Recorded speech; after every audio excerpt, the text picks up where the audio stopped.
Well, I thought this was pretty interesting this morning.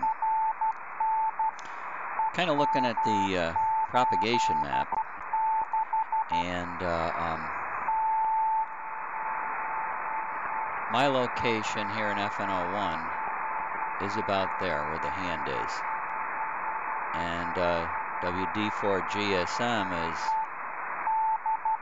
down here in Tennessee. Not really seeing too much color there.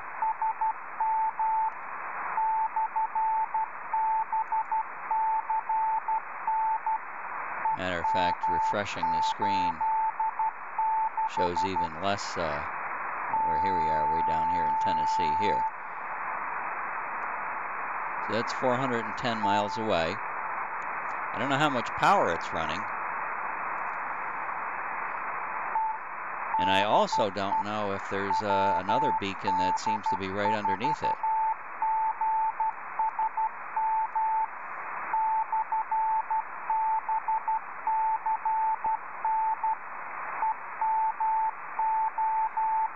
This beacon over here is the WA1ZMS beacon down in FM07. That's pretty good distance too, and I've got it kind of nulled out with my top antenna. My top antenna's pattern is sharp enough where we don't have as much signal coming from that beacon, so I can actually see this one.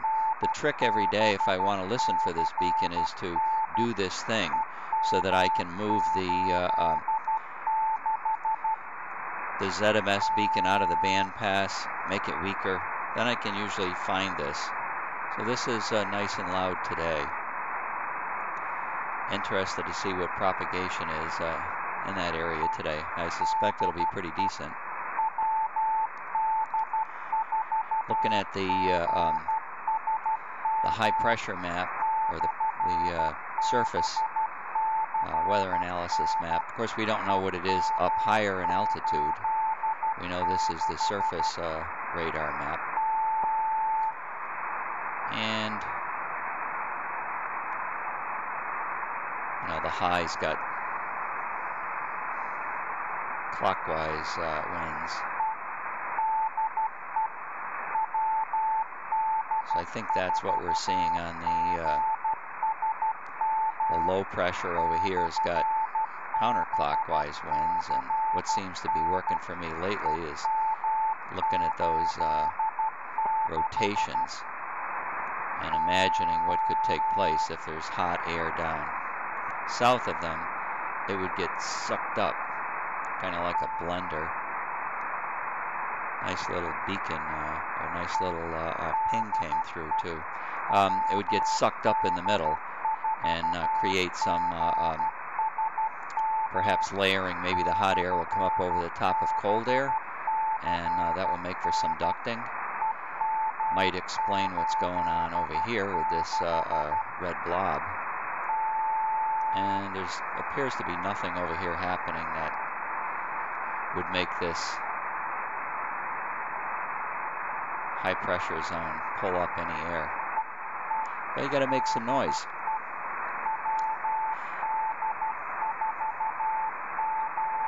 See if I can identify this beacon over here.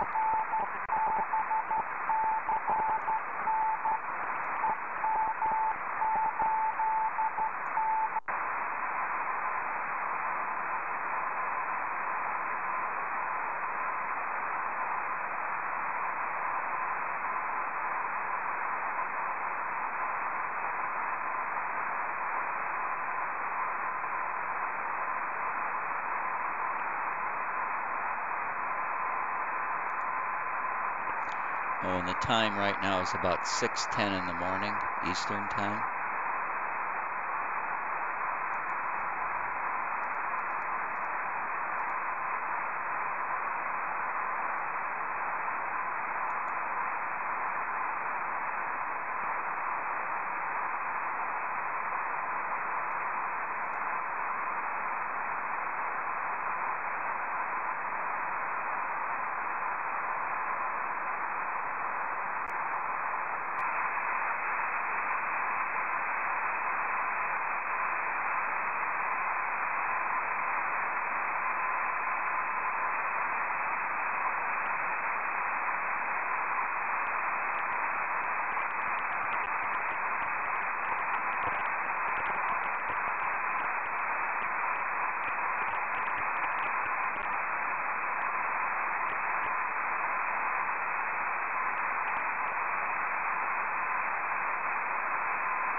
Well, I got a 4.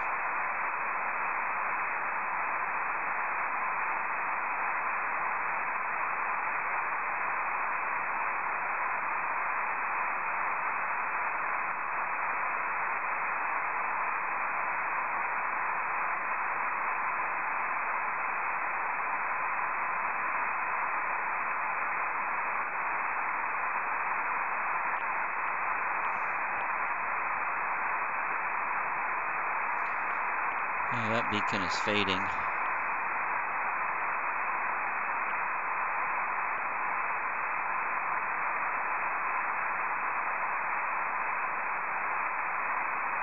Okay, I got the B and the X. So it's W4 Charlie Baker X-ray. That's also down in Echo Mary 86. Clearly that one's weaker. I think they're similar distance though.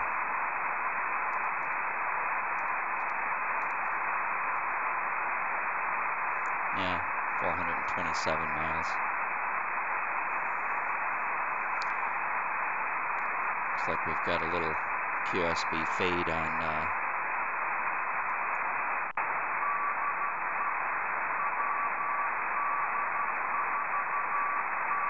I don't know whether we're going to make that beacon go away or not, but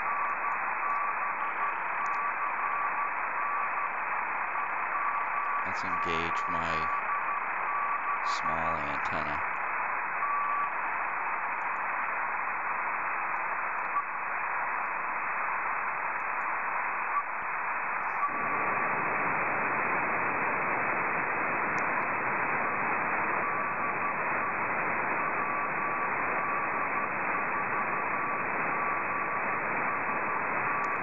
And there you go. Look at that. The red antenna is my left ear. That's got a stronger signal than the top antenna. Interesting.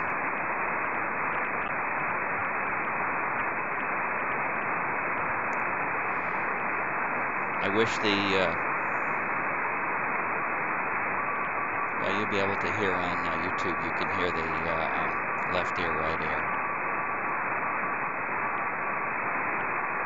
Let me get the both of them peaking the best I can.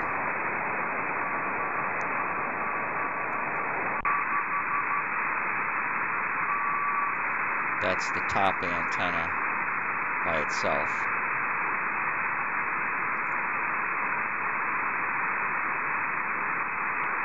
Top antenna is now in both ears. Now I'm going to put the bottom antenna.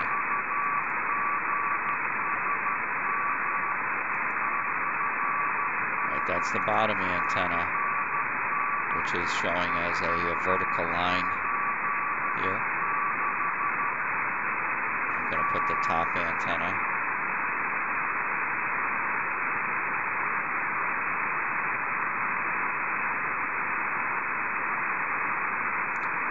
There's generally more noise being picked up on the bottom. Okay, now I'll do the... I think the top antenna is just a little bit stronger signal to noise ratio. All right, now let me combine the two antennas.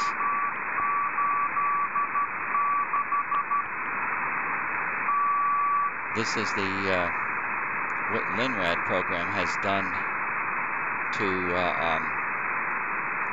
combine both signals to get the best signal to noise ratio.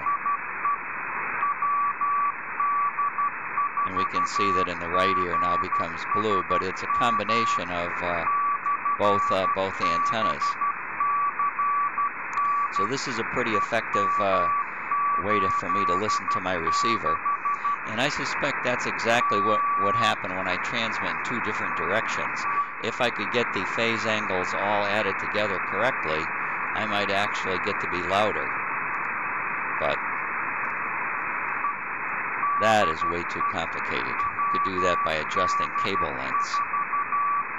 But I think for every direction you point your antenna, the cable length difference would be different.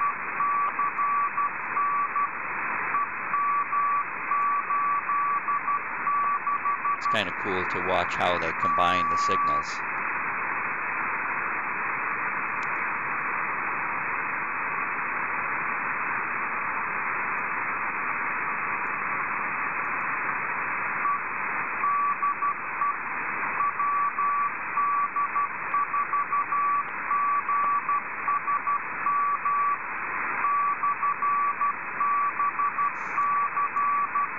Generally, it looks like it's putting 143 degrees into the separation or taking that away.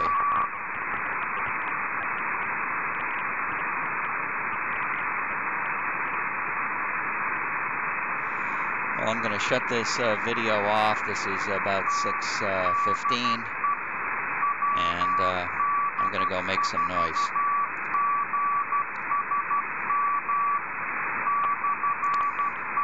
Well, for fun, let's see how strong the ZMS beacon is before I go away. So this one is about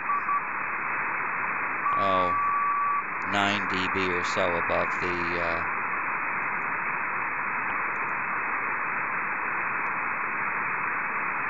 normal 0 level that I've set.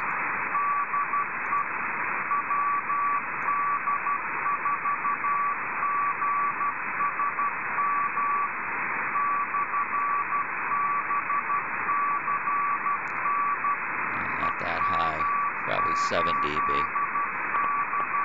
All right, now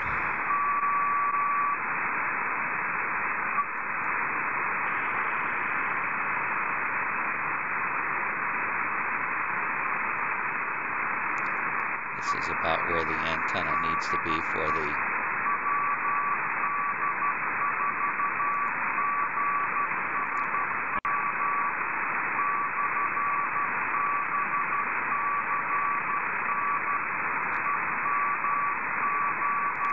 start listening to the ZMS beacon.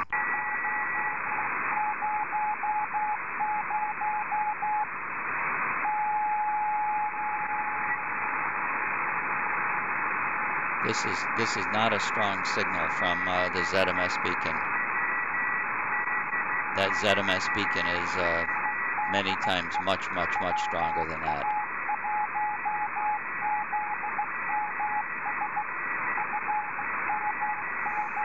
That's actually pretty interesting because the ZMS beacon is usually louder, much louder.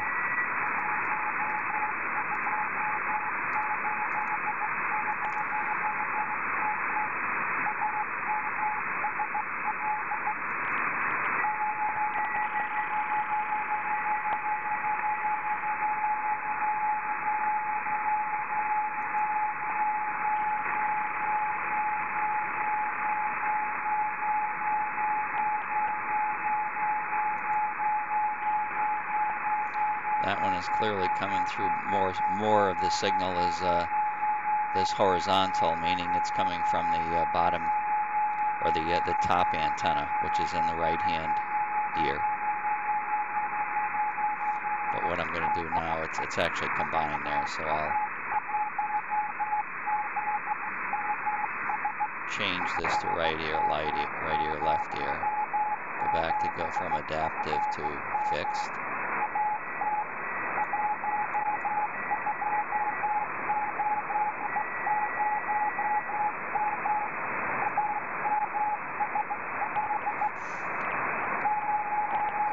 And the GSM beacon over here is higher pitched. Here's 0 beat over here. So this is a much higher tone. And it's actually still being heard in the small antenna because it's got a fatter pattern. Its direction is about 220 degrees. And it's in not on a peak over here. But the pattern of this antenna is still picking up that edge of it. That's 3 decibels down from the peak. Oh well. Fun is, let's make some noise.